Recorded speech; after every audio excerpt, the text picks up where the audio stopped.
Catus Maximus here. I recently got a welder, so I went by Harbor Freight, and there's actually a sale, or I guess digital coupon, something like that, on their welding grounding clamps. Because the grounding clamp of my cheesy welder was especially cheesy and especially weak. They had this on sale for $12 and this on sale for $5.25, so I figured I'd get them both. Even though I really like this Hobart T-style, this is rated for 400 amps. It's a like cast brass, has like a copper alloy pin. That's how it's transferring, linking the two halves together, as well as just them rubbing in the slot. Even though I really, once again, like this clamp versus some other brands, it appears the Berger could have used just a bit stronger of a spring, even though this is, once again, really nice cast. Except, absolutely huge wire, probably aught gauge or double aught gauge. Even has like a little metal shim that you can put on top of the wire so the bolt doesn't grind away in it, so you can just use bare wire. Has this little ring that that's really weak metal that you're supposed to use to help secure the wire. And that's one of the things I've heard about, is this thing is so weak that it ends up loosening up, and really getting a little hose clamp is going to be a better bet. There we go. So throwing on a little hose clamp like that will help a lot better. The negatives about these clamps, and what I've read is about all of these F-style or these T-style Hobart clamps, is that really you're better off. There are C-clamp style welding grounding clamps, and those are really the best ones to get. These are really meant for big MIG welders, or for large stick diameters like 5/32 and really large stick, and so they're really good for handling a lot of amps, but they don't necessarily actually have better contact or lower resistance than this $5.25 Berger. These are both Bergers. This is their 300 amp. Lincoln Electric has a variety of this style clamp. They have like this rounded part here, and then two rounded humps instead of these two teeth.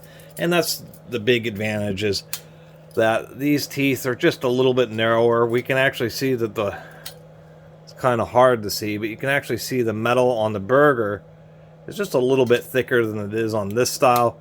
They're using copper plated fasteners. This really cheap one isn't. This really cheap one also has really weak spring, where this one just has a much stronger spring. And this style is actually pretty durable.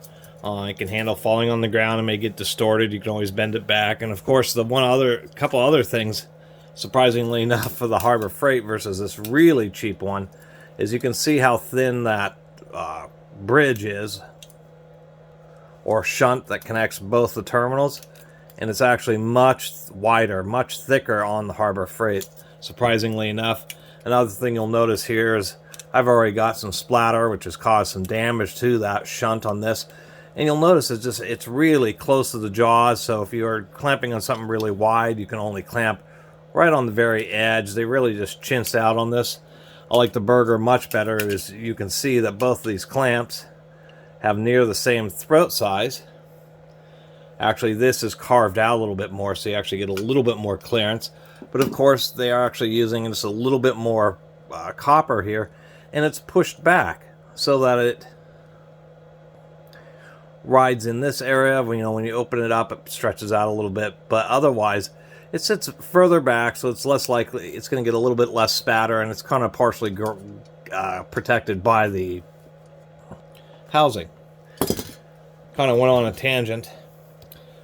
I was going to go on the negatives of the Hobart T-style clamps. The negatives of these clamps is if you use them a lot, people have talked about issues with these pins getting real loose. Second thing is that, like when it comes to the Harbor Freight Bergers, they wish they had stronger springs. And one of the biggest complaints, whether it's the Harbor Freights or the Hobarts, is that these clamps, these cast brass clamps, although they are nice, are heavy and relatively brittle. If they fall pretty decent distance, I've read the most common thing to have happen is it'll hit the bolt and crack some area up here, or it will crack right around here, around the pin. When they fall and hit the ground, they just have a lot of mass and they end up landing pretty hard. And these aren't like forged tool steel. they're made for higher conductivity, so they're made out of cast brass. The other thing that people do mention is that some of the modifications, like this, has a casting line to file that down a little bit smoother. Some people do other things where they like drill a hole right through here or in the handle and run an extra wire to go to this side, so they're not relying on just entirely on this pin. If you're in a situation where for some reason you have something that's under the foot here that has no conductivity and all the power is actually in it going through the lower jaw, then all that power has to be transmitted right through here, right through the pin. And so some people said that they've had better luck by actually adding, shunt wires to mechanically link both sides. And so that's the disadvantage. It's actually pretty cheap at Harbor Freight. It's a really nice clamp. You can dig around and find some type of spring to use to boost the spring tension, either put another one inside it or find a stronger one. The spring itself doesn't help transfer power between the two handle halves because they have these plastic bushings which end up working as insulators.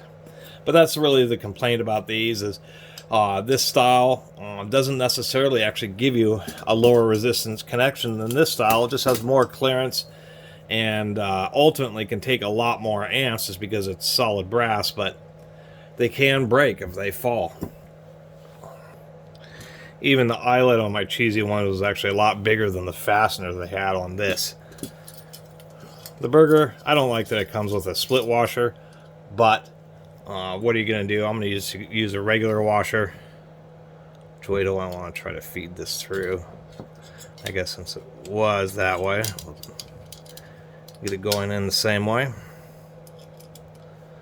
And surprisingly enough, this is a 14mm nut that's up here. The hardware is mild steel copper plated, so nothing too special.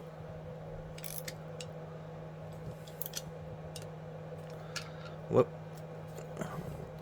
Don't want to wrench it out too much, but you do want to have it plenty tight. Other than that, just a super simple clamps and this really nice looking one. May not necessarily really even be worth the money unless you have a big welder to use something like that with. Otherwise, something like this is just fine and has great spring tension and isn't just going to break if it falls from a decent height. Anyway, that's my little video about the Harbor Freight welder grounding clamps. I have to say that they are certainly pretty nice, but for even the regular price of $7, the Berger one's going to be just fine for most people just needing to replace one. And to tell you the truth, these cast brass ones are actually a reasonable price too. Anyway, see you next time.